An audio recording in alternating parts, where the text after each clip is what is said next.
Genesis chapter 30. When Rachel saw that she was not bearing Jacob any children, she became jealous of her sister. So she said to Jacob, "Give me children, or I'll die." Jacob became angry with her and said, "Am I in the place of God, who has kept you from having children?" Then she said, "Here is Bilhah, my servant. Sleep with her so that she can bear children for me, and I too can build a family through her." So she gave him her servant Bilhah as a wife. Jacob slept with her, and she became pregnant and bore him a son. Then Rachel said, "God has vindicated me. He has listened to my plea and given me a son." Because of this she named him Dan. Rachel's servant Bilhah conceived again and bore Jacob a second son. Then Rachel said, "I have had a great struggle with my sister, and I have won." So she named him Naphtali. When Leah saw that she had stopped having children, she took her servant Zilpah and gave her to Jacob as a wife. Leah's servant Zilpah bore Jacob a son. Then Leah said, "What good fortune!" So she named him Gad. Leah's servant Zilpah bore Jacob a second son. Then Leah said, "How happy I am! The women will call me happy." So she named him Asher. During wheat harvest, Reuben went out into the fields and found some mandrake plants, which he brought to his mother Leah. Rachel said to Leah, "Please give me some of your son's mandrakes." But she said to her, "Wasn't it enough that you took away my husband? Will you take my son's mandrakes too?"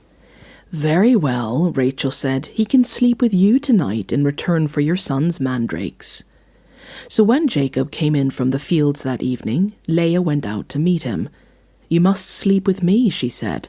"I have hired you with my son's mandrakes." So he slept with her that night. God listened to Leah, and she became pregnant and bore Jacob a fifth son. Then Leah said, "God has rewarded me for giving my servant to my husband." So she named him Issachar. Leah conceived again and bore Jacob a sixth son. Then Leah said, "God has presented me with a precious gift. This time my husband will treat me with honor, because I have borne him 6 sons." So she named him Zebulun. Some time later she gave birth to a daughter and named her Dinah.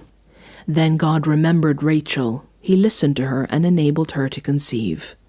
She became pregnant and gave birth to a son and said, "God has taken away my disgrace." She named him Joseph and said, "May the Lord add to me another son."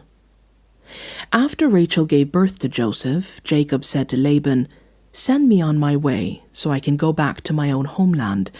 Give me my wives and children for whom I have served you, and I will be on my way. You know how much work I've done for you."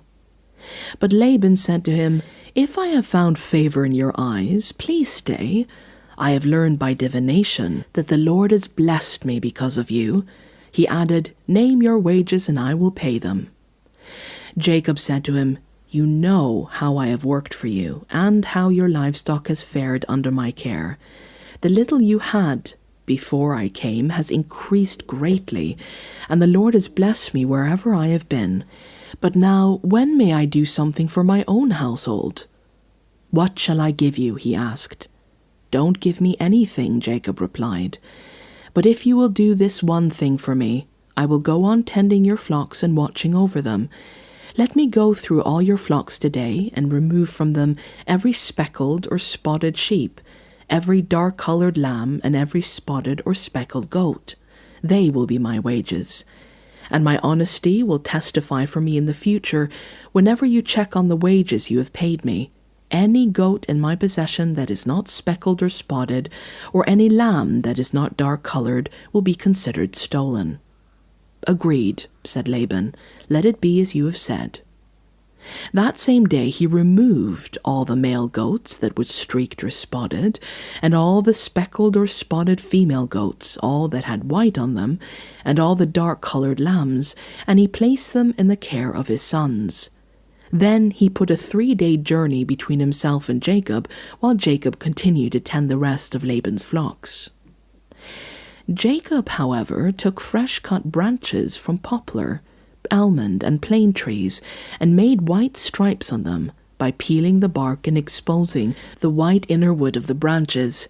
Then he placed the peeled branches in all the watering troughs, so that they may be directly in front of the flocks when they came to drink. When the flocks were in heat and came to drink, they made it in front of the branches, and they bore young that were streaked or speckled or spotted. Jacob set apart the young of the flock by themselves, but made the rest face the streaked and dark-colored animals that belonged to Laban. Then he made separate flocks for himself, and did not put them with Laban's animals. Whenever the stronger females were in heat, Jacob would place the branches in the troughs in front of the animals, so they would mate near the branches. But if the animals were weak, he would not place them there. So the weak animals went to Laban, and the strong ones to Jacob. In this way the man grew exceedingly prosperous, and came to own large flocks, and female and male servants, and camels and donkeys.